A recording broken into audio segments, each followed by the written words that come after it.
Joining us today. It is such a pleasure that we're going to be visiting with Jamie Harris in his home in New York City. Jamie has a couple of studios in New York. One of them is in Brooklyn at Urban Glass. And he's had to tape that portion of our tour because of mask mandate. It would have been a little bit difficult to communicate with him. Jamie's actually the first artist that we have visited in New York. And I think it should give us a unique look into what it's like to be an artist in a major city. It's a first for us, Jamie. So Jamie began creating his own artwork in the late 90s, which is around the time that I first met him. We were reminiscing the other day, and that was at the Baltimore Craft Show. And that's where he started selling his work. And that's when I first took notice of him. So that was a long time ago. In Jamie's newest work, he focuses on the way that glass transmits, absorbs, and reflects light. I guess it's all about light, isn't it, Jamie? As soon as I saw these works, I picked up the telephone and I reached out to Jamie right away. I thought the work was really superb. The work that you're going to see in the gallery today has just arrived. So it's being seen for the first time. And the materials that Jamie uses in the body of work that we have here are glass, paper, and digital prints. At the end of the tour, Jamie, well, not at the end of the tour, during the tour, Jamie would like to take questions as we go along. So if you have a question while I'm talking to Jamie or whether we're in the studio, please just hit the Q&A and or the chat button, and Daniel will ask the question for you. So Jamie, how are you? Doing well. Thank you, Sandra. Good to see you.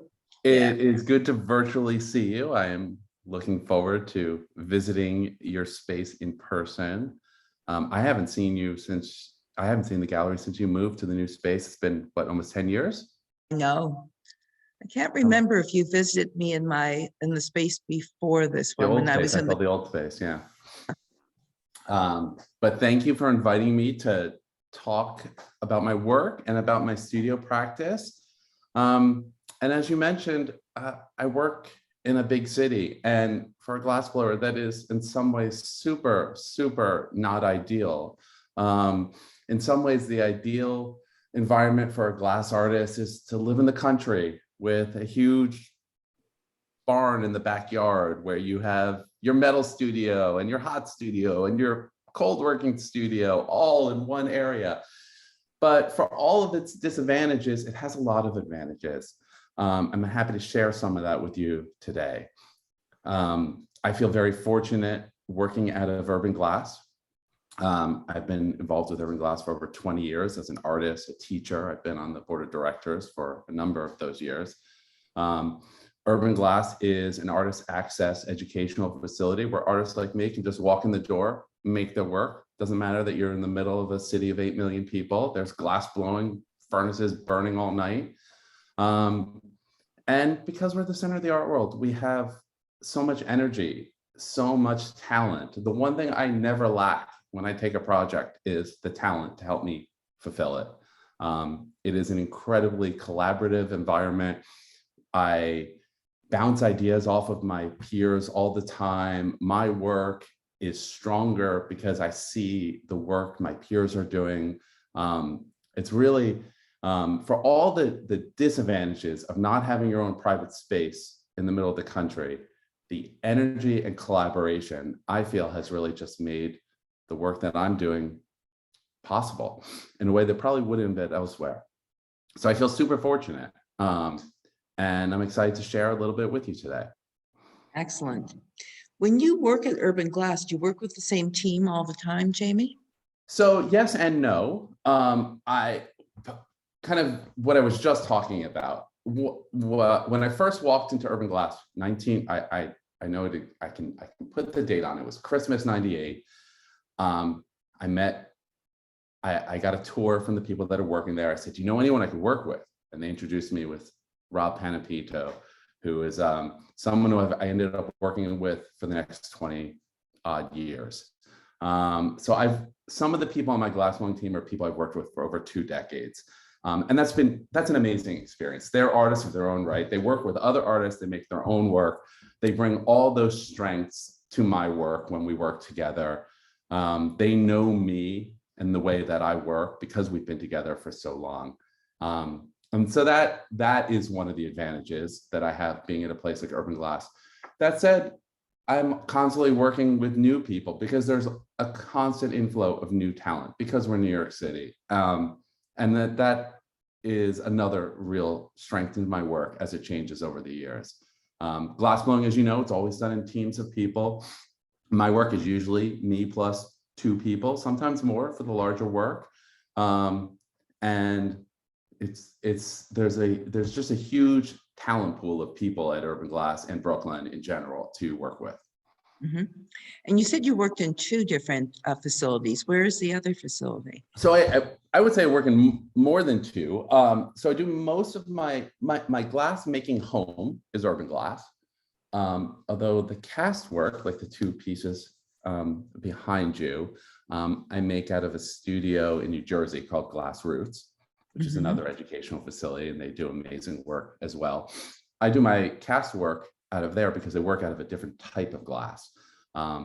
And as I'll explain a little bit later in the tour, my infusion series, where I'm making objects at the furnace and then kiln casting it later, it's pushing the glass to do what furnace glass doesn't want to do. It's really pushing the physical limits of what the type of glass in a glassblowing furnace is meant to do. And the type of glass that we melt at Urban Glass is one of the best glasses for glass in terms of technical reasons of shaping and working, but it doesn't necessarily cast in beautifully as other types of glasses. So I work at another studio for my cast work. I have an artist space studio that I'm going to show you on the other side of town. It's in the Brooklyn Army Terminal, which is this super hidden gem of a space in Brooklyn. And I have a granted residency by a nonprofit called Shishama that takes unused industrial spaces and grants them to artists like myself for use as studio space. And that's my installation studio and my drawing studio and my storage studio and my putting things together. What am I going to do next studio? And then I have a couple different metal studios that I work out of, different partners that do the metal work for my glass lighting and chandeliers. So I would say there's one of the major advantages to being in New York City is the energy, the creative capital, labor. One of the disadvantages is the moving around and the swing around. We're in my home office right now. If I were to pan my camera around, you'd see a giant roll of bubble wrap. That's kind of par for the course. Okay, well, should I let you get started with your presentation? Let's do it. Let's do it from there. Okay. All right, so I'm going to start off. I'm going to show. I don't know anyone in business that doesn't have a roll of bubble wrap. I have bubble wrap at home too, a roll of it. Okay. Well, I will tell you that my wife, who works in a corporate professional environment, she works at Planned Parenthood. She sometimes will work in my office, and when they had the giant rolls of bubble wrap, everyone's like, "Where do you get bubble wrap so large?" Anyway, let me start by showing you a little bit some video of the spaces that I work out of, to give you a sense of what my studio life looks like, and then I'm going to show you some photographs and give you a quick tour of my work over the last 20 years. So we are looking right now at Urban Glass. Sorry, I'm just having a little technical issue here. There we go. Urban Glass is in downtown Brooklyn. If you have not been to Urban Glass in the last 5 years, you wouldn't recognize the neighborhood. As I pan the camera around here, all these tall buildings were built in the last couple of years. It used to be a neighborhood that was just kind of a little sketchy, a little industrial, a little run down, and then it's just been transformed literally overnight into 40-story office buildings, residential buildings everywhere you look. And hidden in the middle of all that is, can you still hear me? Yes, I can. Okay, but I can't hear you. Sorry, a little bit of technical issue here. If you just give me a second. Okay. Sure, take your time. While I'm playing the video, Sandra, I have to turn the sound off on this, so I Okay. can't hear you. But I'll turn the Okay. sound back on in about 5-10 minutes when That's we go okay. to the photos. We're in the inside of Urban Glass here. So what I was saying is it's kind of in the middle of this kind of development of 40-story buildings. There's a glass blowing studio, and we do all types of things of glass here: glass blowing, glass fusing, glass casting, neon, lamp working. We handle students of all types. I've made my work here for over 20 years. If you haven't been inside in the last 5 years, our spaces have been completely renovated about 5 or 6 years ago. So we have a state-of-the-art facility now. And this is just a normal day walking through. There's just so much energy as you go through. We're walking through the hot shop now. We're looking at some of my peers and friends that are making their glass as I walk through. I have been making my work here with so many different artists under so many different scenarios. It's just really a very fertile kind of creative environment. We're looking at a bunch of the kilns here. We're in the middle of the hot shop, walking through the glory holes. We're going to turn the corner. Bunch of work on shelves. Some of this is work that I just kind of completed. This is some of my work that we're slowing down to take a look at, and I'm going to show you some of these pieces finished. Some of these will be sculptural pieces. Some of these will be lighting. I do all of my casting at Urban Glass. There's a piece that just came out of the kiln. This is our casting studio. If you're a caster, you know you like to see kilns, tons of big kilns. The work goes in the kilns, it stays there for days, sometimes longer than days.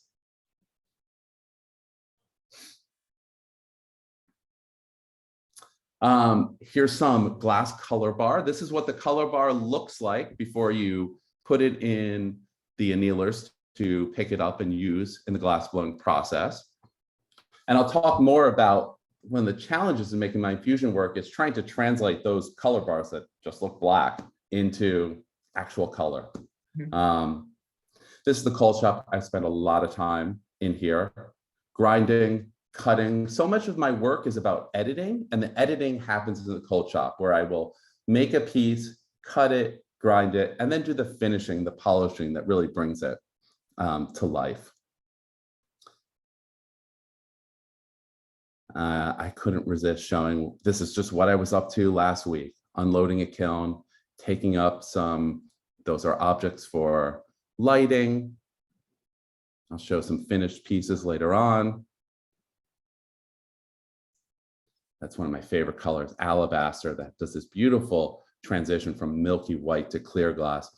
I'm working on a commission right now for a designer who gave me color swatches and told me to try and interpret them into what's going to later be a very large light piece, and that's just a sample prototype. I couldn't resist, since we're showing cold shop, to throw in a video and speed it up 20 times. Cold working is not this fast. Cold working is slow. This is me working on grinding out a piece. So this is my other studio. We are all the way across town in a neighborhood called Sunset Park, Brooklyn. This is the Brooklyn Army Terminal. It's on the water. It is a hidden gem, I think. It's got this just incredible location in this very industrial area that's on the water. You're looking out over Liberty Island, downtown Manhattan. Nobody knows this exists. The building is called the Brooklyn Army Terminal, and it's an old World War II staging area. Nowadays, it is all industrial space. It's one of those rare industrial spaces that still exists in New York City. I think the building is so cool. This is the courtyard inside the building, and this is its nod to its historical past. All those balconies on the side there were the cranes cranes were kind of fastened there, and they were loading tanks onto the trains that were going out to Europe. And that's a train track underneath it. And in fact, First Avenue, right outside it, First Avenue, Brooklyn, which no one has ever heard of, you will be driving down this very industrial street. And if you're not watching where you're doing, like all of a sudden there'll be a freight train. There are tracks literally in the middle of the street that it's very rarely used, but every now and then you'll see a freight train, and they used to come from here. So I'll pause for a second. I am a grant recipient of a Shishama artist space. Shishama is a nonprofit that took over some of the industrial space in this building. And there, I have a private artist studio space inside. It's about a 25,000 square foot space, and there's about a 20 or 30 peers in my space. It's just so wonderful. They're mostly painters and other sculptors. I have all this space outside my area where I assemble. I do my large installations. And then I have my own private space where it's where I do my drawing. I set up work. I look at work. My wife likes to make fun of me that half of my life as an artist is just staring at my work unhappily, thinking about what I should be doing next. And there's a lot of truth to that.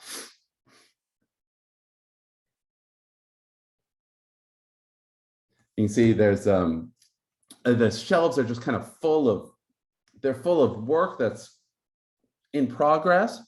They're full of work that's old and I just don't want to get rid of because I want to return to someday.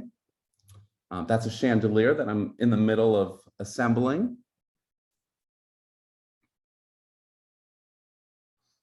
This is a collage similar to the work that you have in the gallery. Just in the beginning stages of this collage, and I have some of my tools all piled up next to it. This right here is mirrored glass elements for a wall installation, and you can see the metal brackets in front of each piece. They're awaiting being glued on, which is my job for Monday. This is the lighting gels. This is what the collages are made out of. They're actually lighting gels used in the theater. And then just a little bit of panning, looking at some of, like I said, some of the work on the shelves is work projects that I'm working on now. And some of these are castings that I will put together in a kiln. And some of it is old work, and I get rid of old work sometimes. And sometimes it just represents an idea that I take up later. We're transitioning now to another studio. This is one of my metal studios. And so, as I said, I work with a number of different partners to do my metal work. In addition to my sculpture, I do a lot of chandelier design. We're looking at the metal work right now for one of my chandeliers. And so a lot of my time is working with various different metal workers, partnering with them, and having them fabricate work to my designs to be used in my sculpture. This right here, we're looking at a large piece that I'm working on right now for a home in West Hampton, New York. And I'll show some photos of what this work looks finished. This is a piece that it's a collaboration between me and a designer, where the designer asked me to kind of riff off of some of the pieces that I made and some work that they wanted for the space. One of the things that I love about my lighting work and about my design work in general is that it allows me to kind of occupy a different headspace than my sculptural work. My sculptural work is so free form. I'm thinking about color and ideas. And when I do my design work, I am working with parameters. I have to respond to other people's ideas, and that really can be very fulfilling for me to kind of go back and forth. Mhm. If you just give me 1 second, okay. Jamie, Yes, Daniel. I have a question. Do you sketch out your designs, especially the lighting work that involves glass and metal work? Yes, that gives me a great opportunity to transition. I will move to showing some photographs. Do you have any other questions while I start sharing my screen again? Yes, and then Anthony would like to know, are the gel collages your way of designing and testing new ideas for combining colors in glass? That is correct. Okay, so I'm gonna real quickly kind of go out of order in my presentation just to answer those questions. So the gel collages started off like this. I've been doing them for many, many years, just as my way to kind of think about color before I go into the glass studio. And at one point I had a couple of collectors really respond to them as objects in and of themselves. And that was kind of the push I needed recently to think about them as their own separate works on paper. And there has been, and I'll talk about this in a minute, there kind of has been a kind of a push and pull. You have in the gallery, you have some of the cast glass work, you have some of the collages, and you have some of the new digital prints on glass. There's been a push and pull between all three of those things, where the genesis was the glass, the cast glass. The cast glass started off as sketches like this. I then developed these collages as more finished artworks. But as I was doing so, I was looking at cast glass pieces. And then the next time I went to the glass studio, I started thinking about the collages I had made up, and I made glass pieces that were referential to the collages. And that same sort of circular self-referential pattern happened as I developed the glass prints at the same time as developing more glass sculptures. They're really kind of a real push and pull between both of them. To answer the other question, absolutely. This is an example of the digital rendering that I do with my lighting work. So I'm going to start off talking a little bit about my beginnings. This is 1993. This is the summer between high school and college for me. This is an iPhone photograph of a glass slide. So apologies for the super low tech presentation. I am very lucky that I got exposed to craft and art and design in high school. I had an inspiring, amazing high school art teacher that got me into pottery, that sent me to a summer art program when I was 15, I think, where I saw glass blowing for the first time, where I got to try glass blowing for the first time. This was my, when I was in that summer between high school and college, I decided I was going to invent a summer job for myself, and I was going to make a pottery business out of a kiln that I built in my mother's backyard. It's very fortunate that I had that kind of support, that my parents didn't care if I burned down the neighborhood. It did not burn down the neighborhood, but it's amazing that I didn't. I went to school in Providence, Rhode Island. I went to Brown, where I was an English major, but I was dying to get into RISD. And in my junior year, I started taking ceramics and then glass at RISD as a Brown student. But I would say my glass career, and this is me pretty much almost then, this is, I think, 98. This is another one of 98. Remember you then, or maybe not quite. Yeah, that's almost when you met me. I would say my glass career started freshman year when I was at Brown. I vividly remember walking down Thayer Street in Providence. It was parents visiting weekend at school, and my father was with me.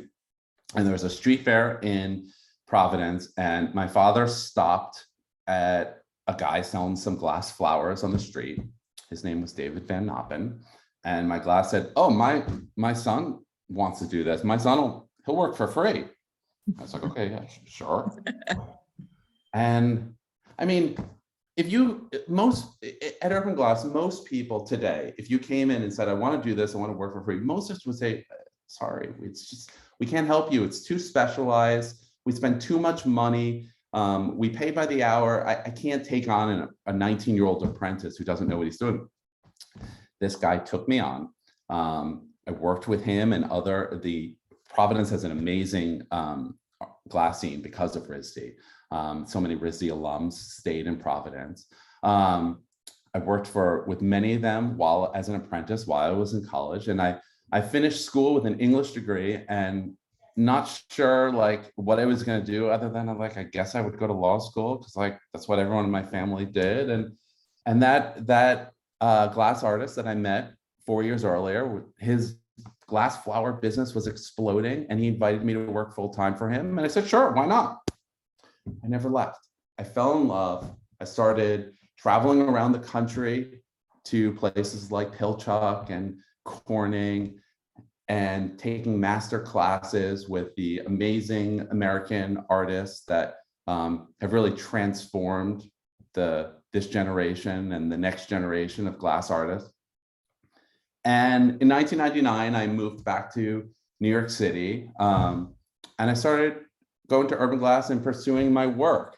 I look at my old work back then, and this is one of my earliest pieces. I still have this piece. This is from '99.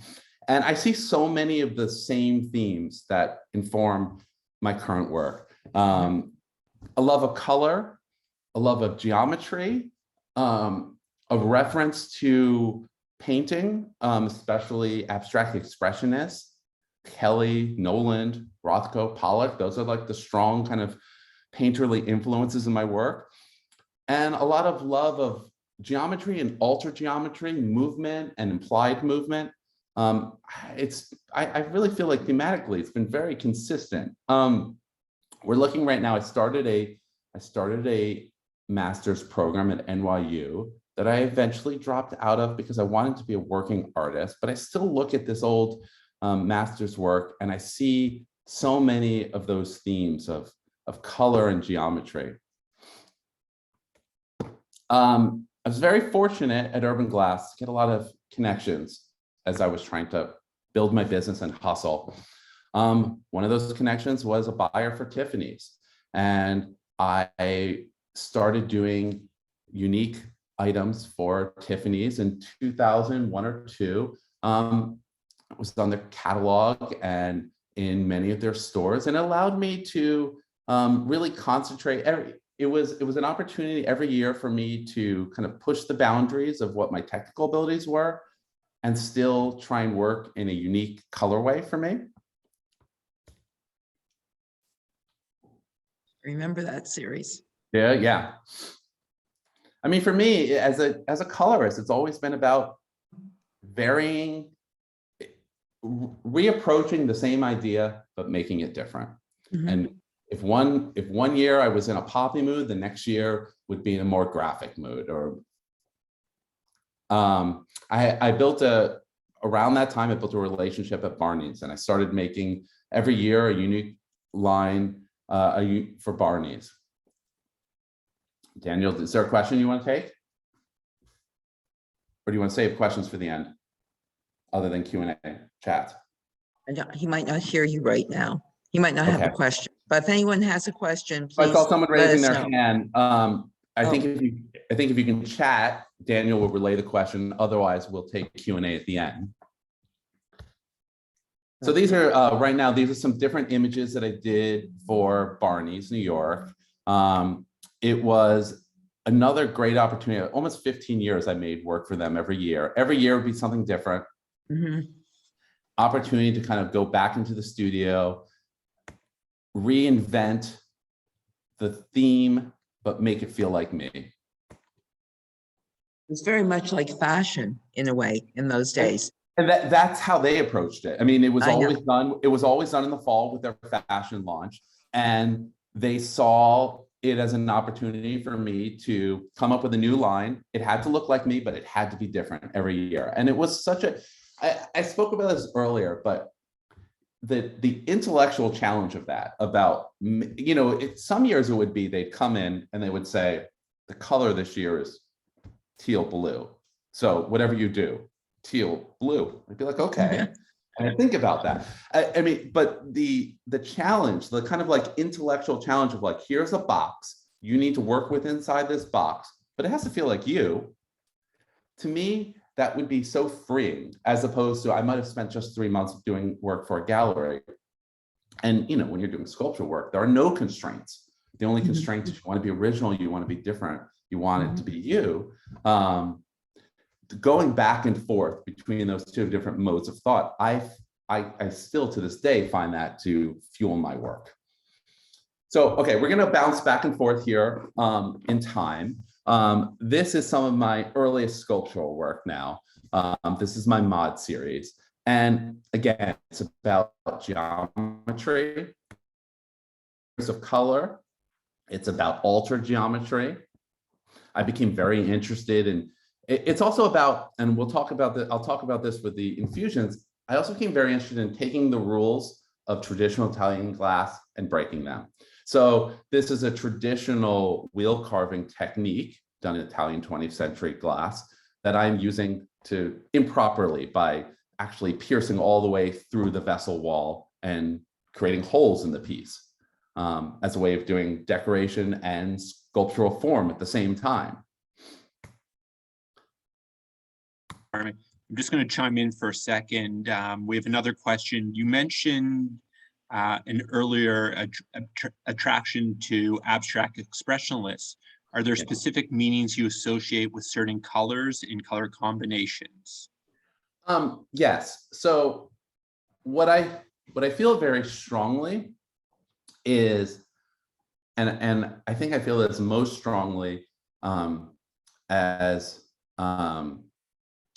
in terms of my Encalmo orb and my infusion work, is that colors can have a real emotional impact, especially when combined in a certain way. And the challenge for my work has always been working with colors in a way that has a really visceral emotional feel.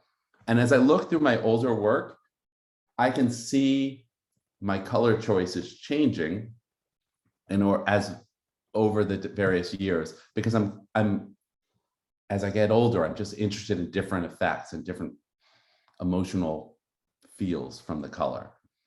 But I definitely feel like that's what I learned from Rothko. I mean, that's what I learned from Pollock, is to try and get that kind of, that visceral reaction, that concrete emotional reaction to abstraction.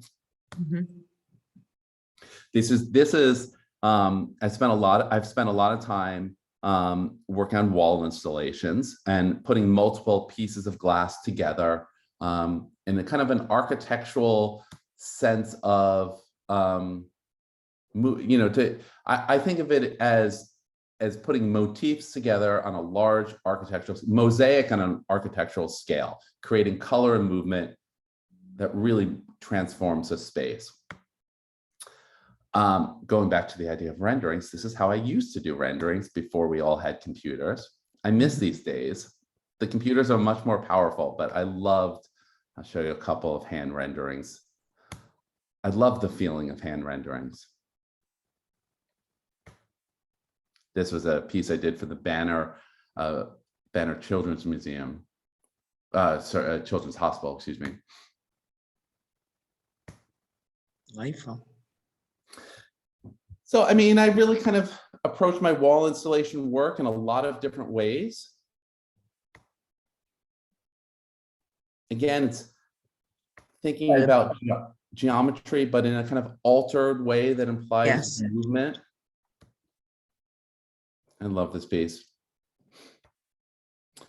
This piece is one of my earliest explorations of working with solid glass, and I think of this as one of my first kind of the first kind of tie-ins to how I began thinking of my infusion series. I call these my cutouts. They're inspired by the Matisse collages. I think you would call them collages. Mm-hmm. And it's one of the first kind of explorations I did with solid glass, for how you could work with solid glass and work with the layering of coloring, and how different it was from working in blown glass. I did a lot of work with mirrored glass for a while. Again, just different color feelings, different impressions, different moods. Oh, I love this image. Very cool. This is such a crazy image. This is a design. So this is one of these pieces. that the designer put into this room. And I love this. The designer like just went all in. Is that painted? The wall is painted, right? I think it's, Not papered. Yeah. yeah, I think it's plaster. I think it's like a hand plastered. Mhm. I'm not positive, but like, look at the pillows and my mirrored glass and this bureau, like.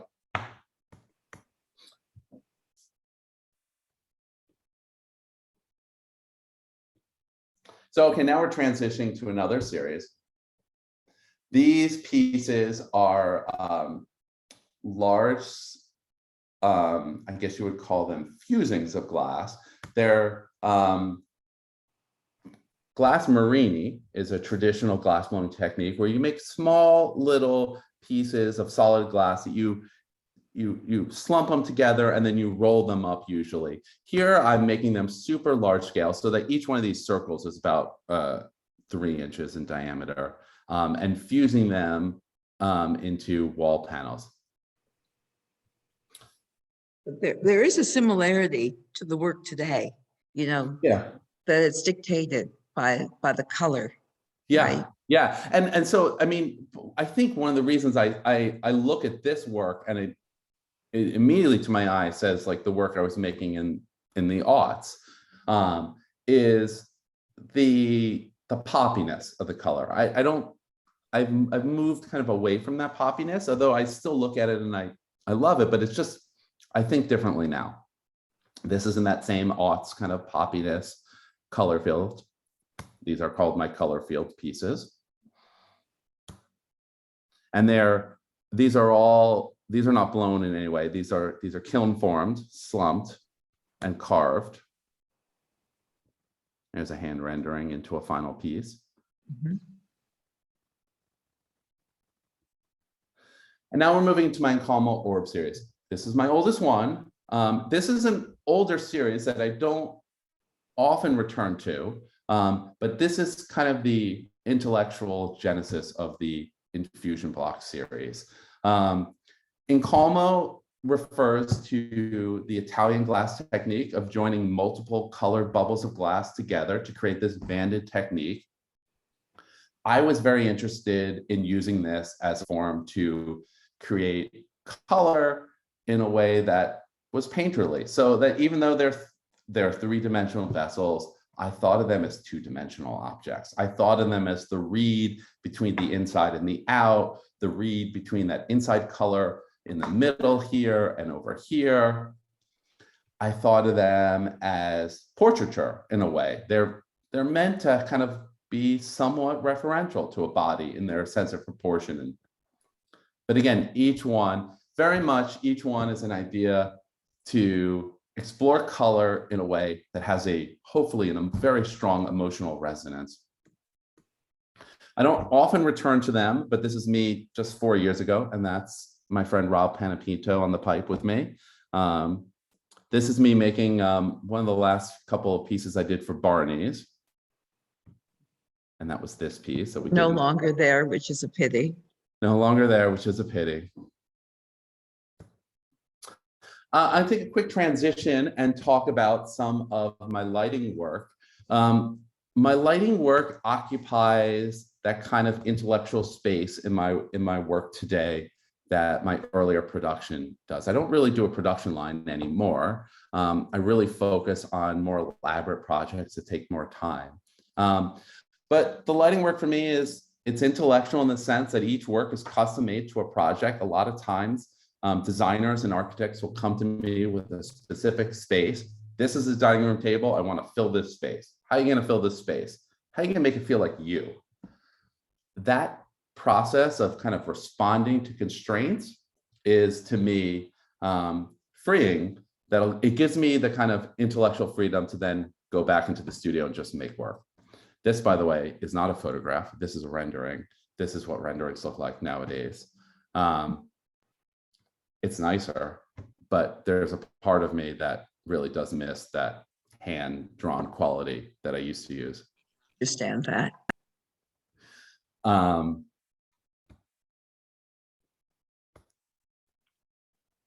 And this is these are a lot of the spaces that my lighting goes into. Is it something that does give you pleasure, the lighting part of your career? Yeah, I mean, as you said earlier, like it's all about light, and it's almost unbelievable that every glass artist doesn't want to play with lighting, because glass is just such a natural medium to be transformed when you have light involved directly inside the piece. So it really is a fun way to explore the potential of the medium. I had a brief partnership with West Elm where they asked me to design work. I created a kind of a separate branding for these pieces. It was a fun challenge. I wanted it to look like me, but I didn't want it to be the same as my other work because this is mass produced. And it was a brief partnership. This is a partnership with my longtime friend, Moshe Berserker, who is one of the glass artists that has helped make me make my work for 20 years. Please say hello to I will. Moshe. He's doing Please. amazingly well.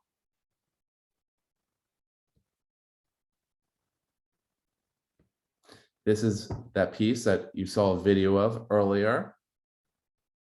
I just installed it last week.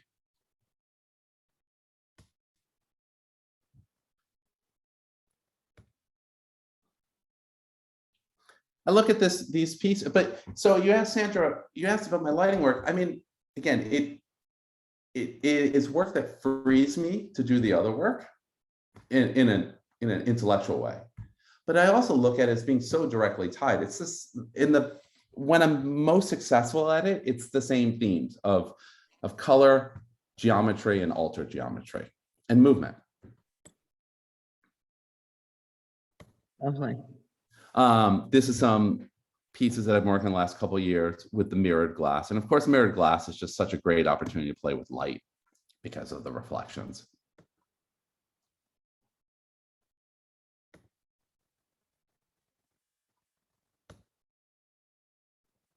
I mean, this is a recent piece from just a year or two ago. These are wall sconces, quite large wall sconces. But I mean, and I didn't even know this when I made this piece, but since I'm through the slide in here as part of this talk, I'm like, that's so Ken Nolan, this piece. I wasn't even thinking that, but the influence to me is so there. You saw this earlier, but I'll let it play for a second. This is how I do my renderings with my lighting work. It's really, you know, it's such a powerful tool to be able to do renderings online, especially, you know, when you're doing installations that are going into a particular space. You can ask what the ceiling height is. You can ask what the table space is. You can design something specifically for the space. You know, the clients can say, well, how large is that? And you can take an actual measurement for them and show them this is how large it is. And then you can immediately translate that into a shop drawing that you start working on. It's a powerful tool. It's really, the use of computer rendering has really freed me up in the sort of work that I can make. So these are my infusion orbs. This piece right here is probably circa 2005. I know this comes out of a fellowship that I had at Whedon Village. And so this was the first time where I experimented with this idea of, I thought of these as my Encalma orbs, but they're going to be solid and they're going to be transparent and you're going to see through all the layers of color. And I played around with it a couple of years, and at a later fellowship at the Corning Museum of Glass, I started translating them into cast pieces. And I'll go through the process in a second. And these are some of the earliest pieces I was doing, and this is probably 2007. And to my eye, this is so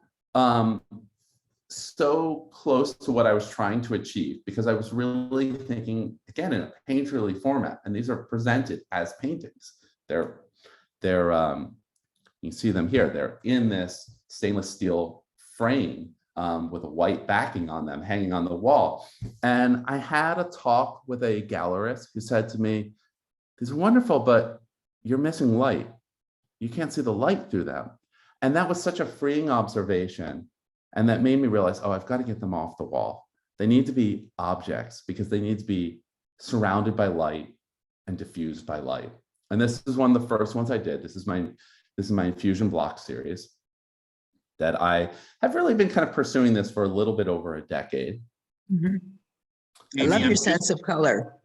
I'm just going to interrupt for a second. Can you give us a sense of the scale of those infusion orbs that you were showing? Yeah, these pieces Yes. are, so the small one is probably around 12 inches and the tall one is probably around 18 or 19 inches. And then so these pieces in the beginning were, they were about, 12 inches to 14 to 15 inches. And when they were as big as 15 inches by 15 inches, which is probably around this one, they're around 30, 40 pounds of glass. At the time in 2010, that was a tremendous technical hurdle for me. As I'll talk about, I later kind of upped that technical challenge. So let me talk about the process a little bit. One of the really challenging parts of the process for me is the glass goes through so many different permutations, transformations. It gets blown, it gets cast, it gets blown as a bubble, it gets worked as a solid mass, and then it gets cast. And in each of those elements, the color dilutes. This is what the color starts off with. This right here, it says 19. That is this gold color. Well, it sure doesn't look gold when you look at it in the solid bar. It just looks Not black. at all. So you have to know, if this is what I want, am I going to use 2 inches of color or 4 inches of color? And I can't really tell if it works until the end, because during the first stage, it's got to look dark brown. And then the second stage, it's got to look light brown. And then if I'm successful in the third stage, it'll look gold. So there's so much kind of guessing, experimentation, and relying upon past research in this work. So let me quickly take you through these pieces.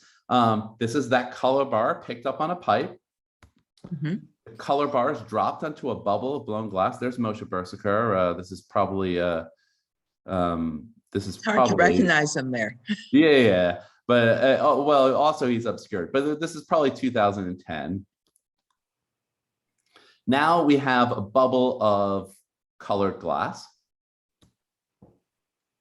The glass is cooled down here. It's about 1200 degrees. So you still can't see the color because it's still 1200 degrees.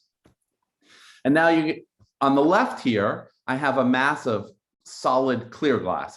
It's glowing, so it looks, reddish, but that's clear glass. And then I have that colored bubble here. And we're going to heat the colored bubble up, join it to the clear mass, squish it, and we're going to bonk it off of the blowpipe, which leaves an opening that I'm going to start opening that bubble and slowly pushing it over the clear glass. I like to describe it as kind of rolling a sock over a foot.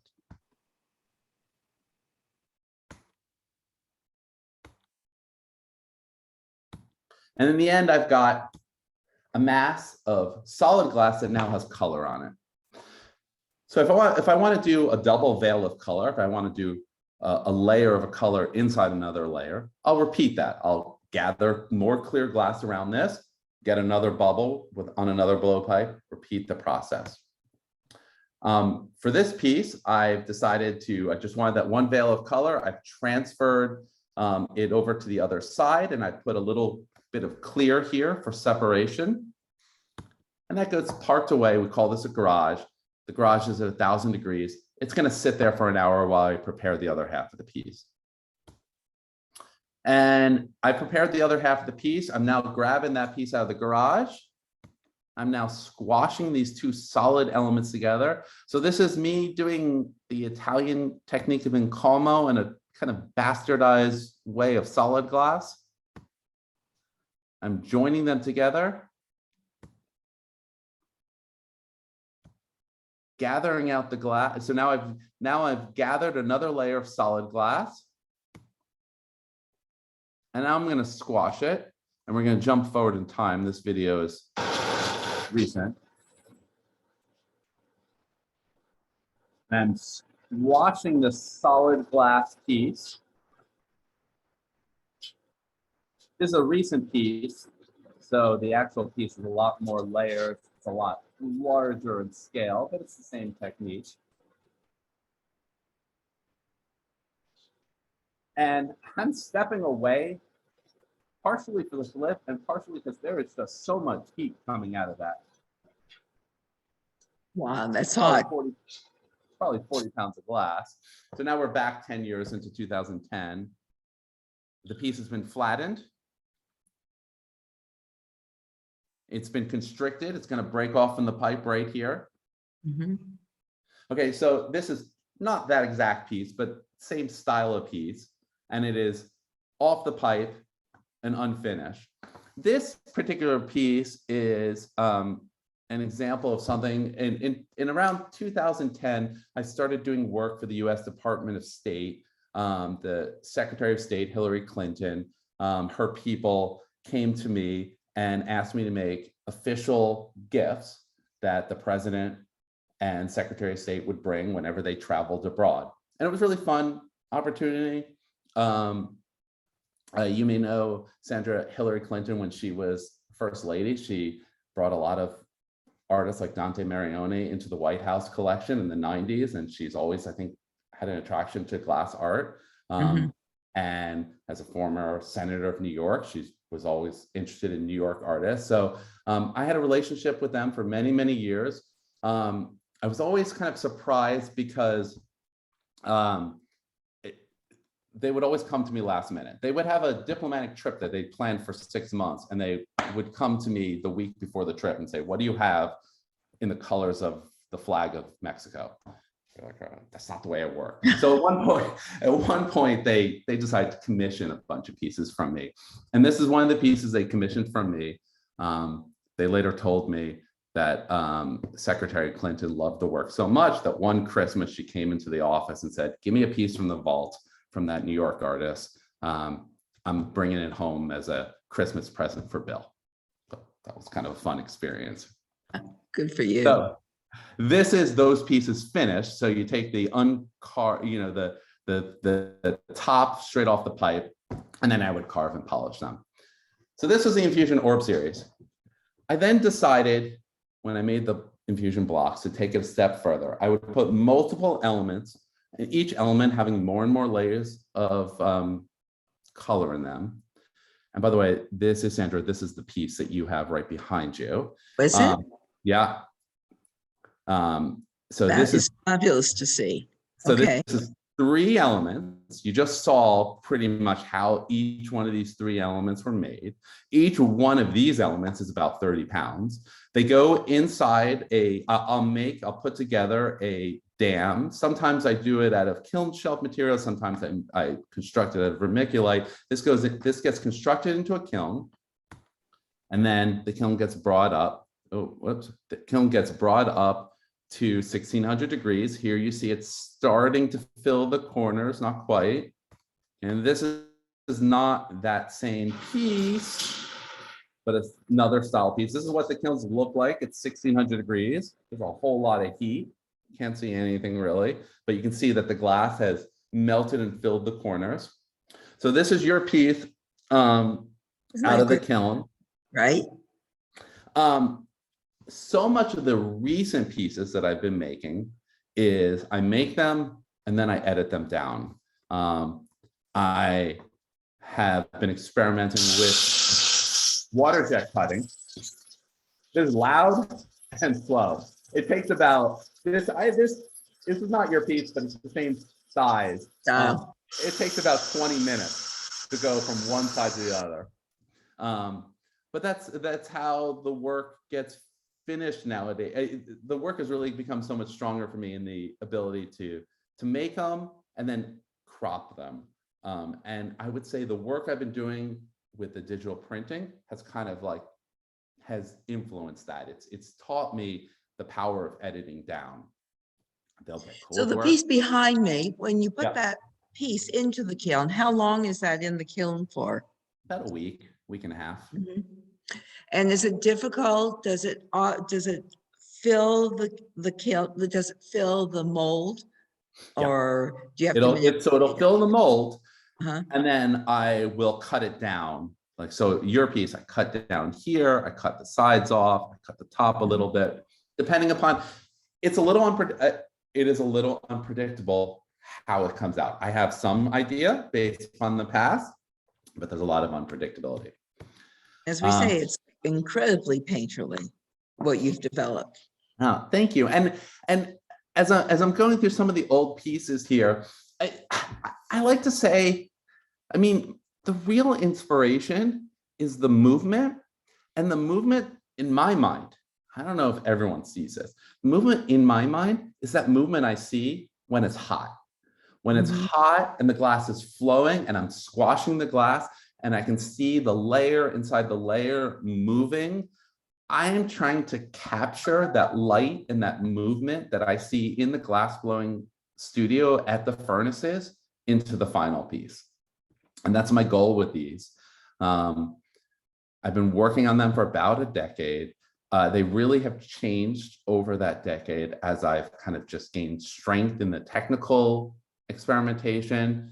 And as I've gained kind of like strength in thinking about how I work with the colors. I think it's so fascinating the way you can manipulate the glass and the color to create. This piece right here, this is such a great example of the power of editing. This piece is probably half the size that it was, but it's such a stronger piece because I cut it down. And I really started focusing on editing as I was working on my collages, because for my collages, I would take a piece like this, and then I would decide like, ooh, I think the collage I'm gonna make is gonna look like, oh, I can't do it, but the collage I'm gonna make would be just like this little cutout here. And that made me think, well, why aren't I doing that with the hot work? And so this is another piece from this last year. Again, the piece was 3 times as big, but then I cut it down.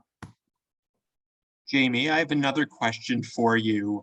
Someone's asking, a few years ago, Apple released an ad for their iPhone that was eerily similar to your work. Did you see that ad? I did see that ad. And since you asked about it, I will tell you that was my work. Yes. Wow. That was the iPhone 11. Do I have the other one here? I don't have the other one here, but that was the iPhone 11. It was a fun experience. They commissioned me to work with them, and this was the promotional campaign for the iPhone 11 worldwide. I think they saw the same things about the work that I enjoy. Thanks for asking about that. That's star power, I think, Jamie. Definitely. I'll take it. This is some recent work, like the piece that you just saw me working on. It's much larger in scale. So these pieces are, they're about 30 inches tall. They're 100, 125 pounds each. So there was a lot of kind of technical development that had to be done on my end to kind of be able to learn how to make work on that large. These pieces on this scale, I actually don't polish them myself. I send them out. They're really too big to easily polish in my studio. And I found a studio in Texas.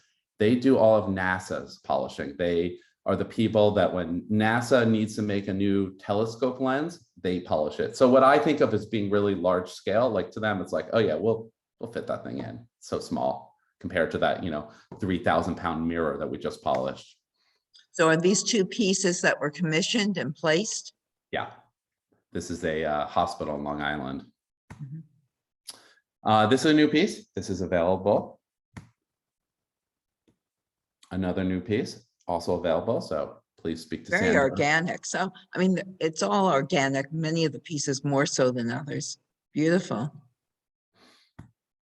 And then I'll finish talking about some of the digital prints. So I started experimenting with these digital prints. These are prints on glass where I'm taking photographs of the sculptures.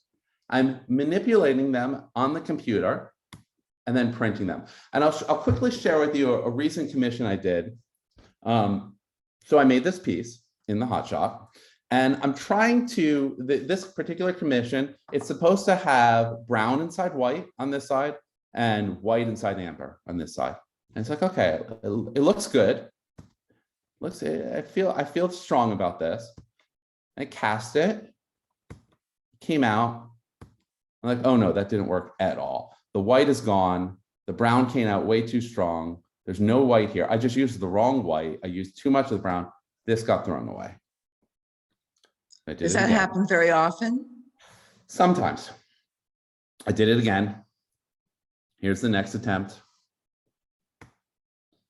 That's exactly what I was looking for. Little bit of Valley white, little bit of Valley white. Here's the final piece that I kept as a sculpture, but I wasn't trying to make this as a sculpture for this commission.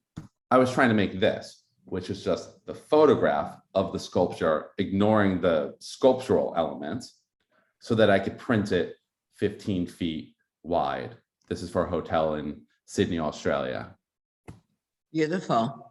Great applications for what you're doing. And then here is another print off the same run.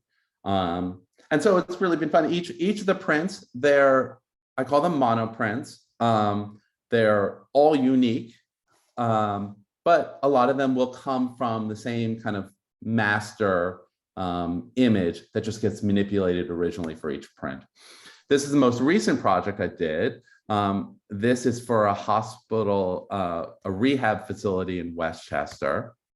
This is their gym where the patients do rehab. And then finishing with the collages, as I said earlier, I started sketching with this work, and then I started translating it into actual finished pieces. And it's been really fun. This was my quarantine project when COVID hit, and I couldn't work in the studio for several months. I took a bunch of this material home and I just worked on this. And it was fun. I loved it.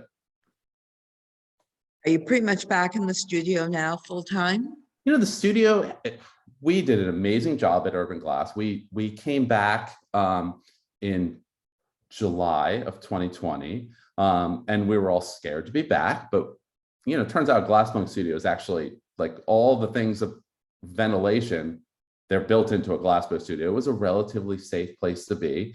We all learned very quickly how to operate safely in the new world. And nowadays it is very normal in the studio. And I'll just finish very briefly with some personal photos. This is an old photo. My son is 12 now, but I would say this is my wife's, one of her favorite images. My wife, who has worked in nonprofits her whole life, first at the ACLU, now for Planned Parenthood. She would find time to come help me out. It'd be a weekend, I'd be at a show. I'd be like, come on, you gotta help me out at a show. She would do it. And then we had a booth baby for a while, and that was great. We would plop him in a corner. And then he learned to stand up and bang on the glass. And she's like, sorry, I think I can't be here anymore. And this was that moment. This is him a couple years later with his cousin in the background. This is the next generation, hardworking here. So is he still into glass blowing? Is it still something? You know, he hasn't been because of COVID in the last couple of years. We haven't really felt comfortable bringing him to the studio yet, but he loves it. He loves that he knows the studio, knows what to do. We'll bring him back. This is us in our happy place out in Cape Cod, which we go every summer. Nice. This is me running my first marathon 2 years ago. This is me in New York. And I'm 2 weeks away from my second marathon. And I'm just hoping that the weather will cool down for it, but I'm very excited. And that's the New York Marathon? This is New York City Marathon. Which, fantastic. You know, in a normal year, this is 2 years ago, was 50,000 people. This year, it's only going to be 35,000. So, you know, it's quite small. You won't have a big enough crowd to play to, Jamie. Exactly. Oh, whoops. That's not what I meant to do. Excuse me. I'm trying to stop the share. That's it for my presentation, but I'd love to take any questions in these last few minutes if you have any.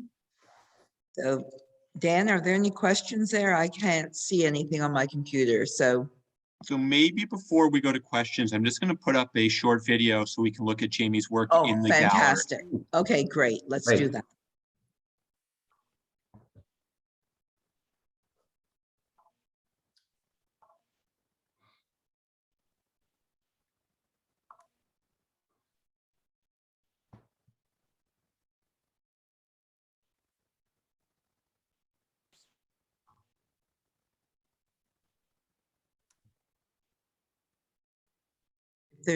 There's your friend Dante. Yeah, you say, did you see it's working one of my other images? Yeah. So Well, if there's a collector out- if you, there's- if there's a yeah. collector out there that wants a Jamie Harris and a Dante together, There you go. please speak to Sandra. So do you want to tell us anything about these pieces as we go through? So the collages are some of my quarantine collages. The glasswork is all brand new, and the digital prints are all brand new. You know, I've been like that piece in particular right there. It's one of the first times I've worked. There's just a little bit of opaque orange on the very bottom that you see through the red, which really gives such a vibrancy to the color. And that's been a real new In the glass, experiment. or are you talking about in the collage? In the glass. I'm talking about that large glass piece that we Maybe just, go back to the glass, Dan.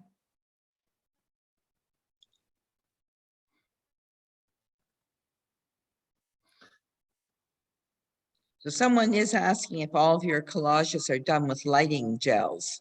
they are all done with lighting gels. That's right.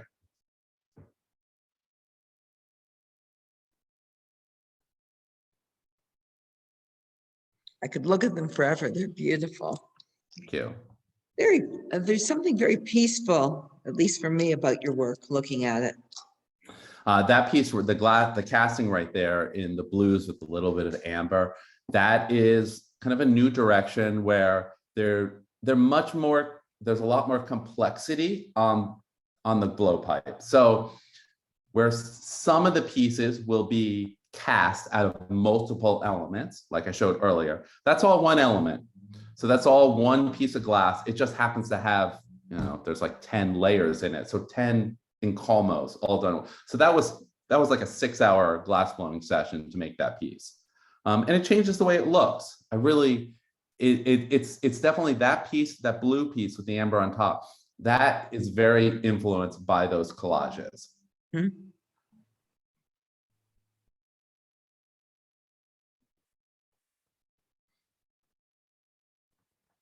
And then these are brand new. They're lovely and intimate. You want to tell us a little bit about that process again? I know you mentioned it.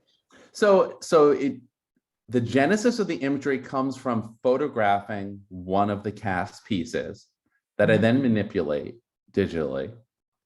And then I print it, and I'm printing it on a special type of ultra clear plate glass. And it's a digital printing process, not very unlike what you might use for printing on paper, but it's a special process that they can print on the glass, and it retains the transparency of the image. And I've really kind of enjoyed working with these prints because of the ability to kind of like think digitally, to take the image, to manipulate it, and then turn it again into something that transmits light. It's really been a fun experimentation for me. You know what you're thinking of doing next? Where this little journey will take you?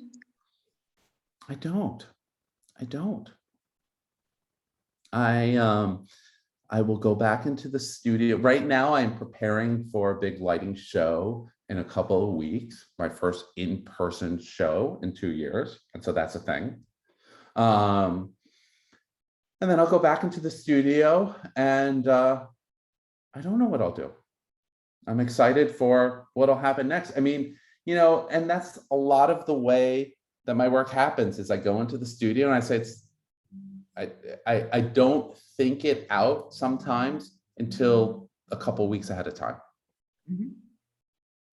Jamie, Arlene would No, like go to ahead. know, and I'm sorry I didn't capture this in the video, is the back of the glass the same as the front?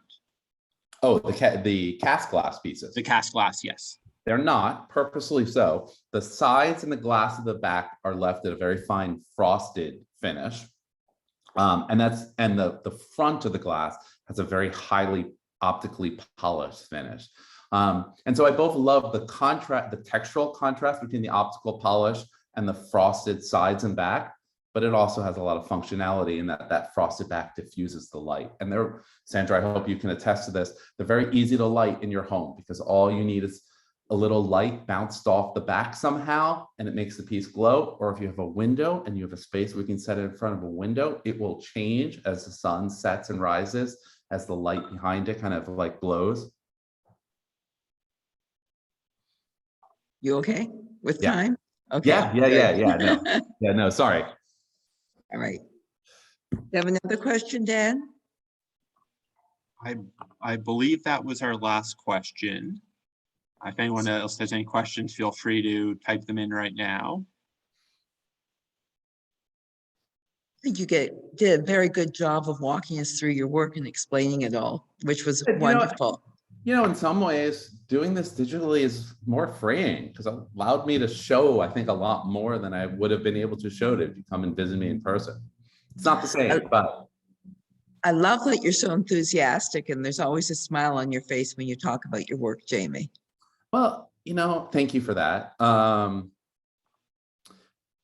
I think it is definitely true that the life of an artist sometimes is that of torture. My wife likes to mock me. I will do my best impression of her being me. This is her being me, looking at a piece of glass. So this is in her mind, how she thinks I spend my whole day. Pretend this is a piece of glass.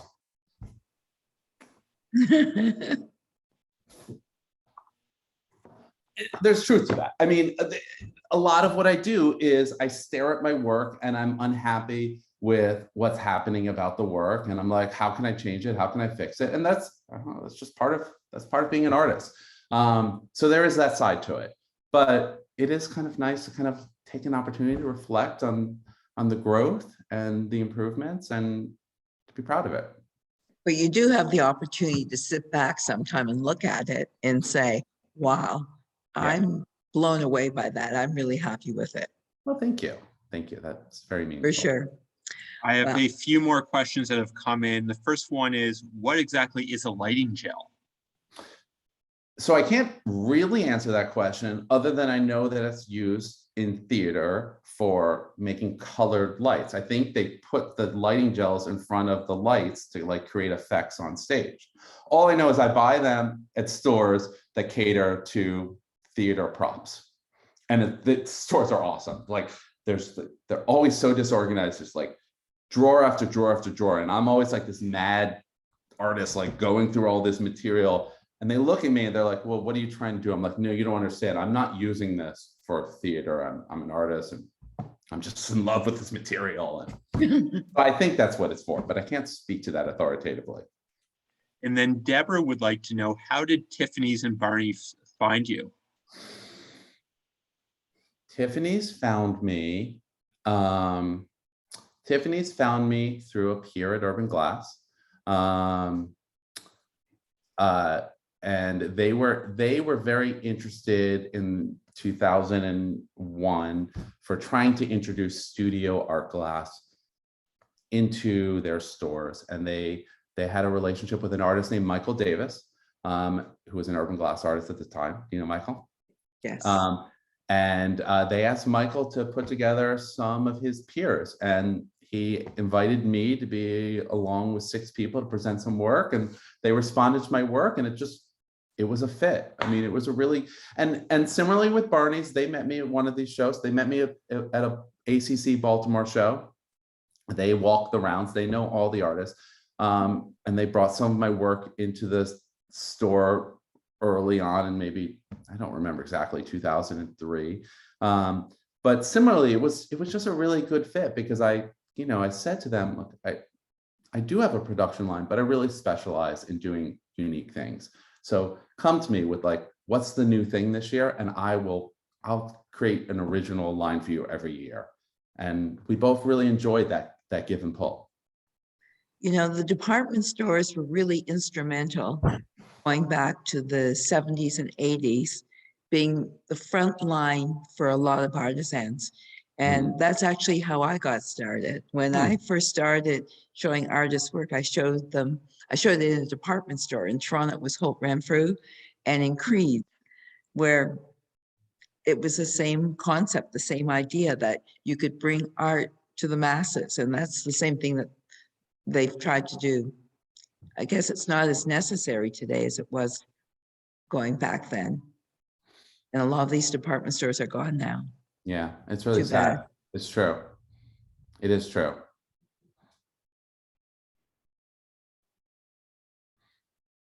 Anthony would like to know, do you ever do outdoor installations, and how important do you feel the lighting in the setting are for showing your work?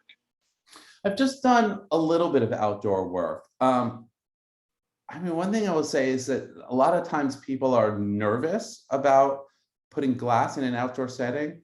And I will tell you, glass is an amazingly resilient material. It can stand up to anything pretty much nature can put up to it. In a couple of outdoor installations I've done look really great outdoors and have held up really, really wonderfully.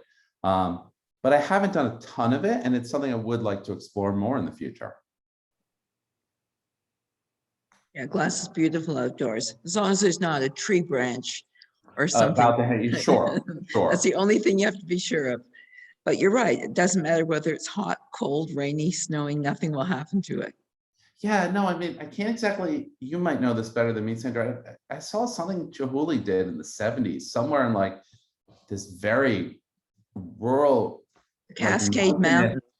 Yeah, and it's still there. So, you know, Dale's first chandelier that he created, he hung in the Cascade Mountains. And that chandelier still hangs there today. It's That's so amazing cool. with blizzards and Yeah. the winter weather, it still exists. Yeah. You know, it's part of the inherent beauty of the material is that it has this feeling of fragility. And of course, if you break it, it shatters, but it's not as fragile as it looks. It is an implied fragility that is belied by its true strength. We were amazed once. We had a Chihuly installer in the gallery, and he was hanging a chandelier, and it was up on a 12-foot ladder, and he dropped a piece of glass, and our floors are concrete. Nothing happened to it. It was amazing. It was absolutely amazing. The shock when we saw it go, it was fine. Anyways. So Dan, do you have any other questions? That was our last question, but just a lot of really positive comments, Jamie, in the Q&A and chat box about you and your work and your presentation. Well, thank you all so much for listening. It was a pleasure. Sandra, I'm sorry. I was just going to say to everyone out there, I'm sorry I can't see you and say hello to you in person, but thank you. We'll take a rain check. Maybe you'll make it to Toronto one of these days. Our list. It's on our list. Good. Love to do it. Bring the whole family. We will. Okay. Well, thank you very much, Jamie. And I want to thank everyone for joining us today and listening to Jamie's journey. So we'll say goodbye. I'll just mention to the people in Toronto, though, to change the subject slightly, is that our Toronto starts next Friday, Saturday, Sunday. So you should come and visit us in the booth and all the other galleries. It's the first time in 2 years anything live has happened. So it's kind of exciting. Very exciting. Yeah. And you'll be there? We're going to be there. Yes, we are going to be there. We weren't sure if it was really going to happen, but it's happening for sure. So we'll all be there. I think people are hungry to safely come back in person. So looking forward to it, actually. And looking forward to your visit to Toronto. So, well, Daniel, have a good rest of the weekend. Thank you so much. I don't know if he could hear you. Okay, there he is. I see him waving. Okay. I see him waving tonight. And we'll take that as my opportunity to say good night, y'all. Okay. Bye, Jamie. Thank you very, very much. Okay.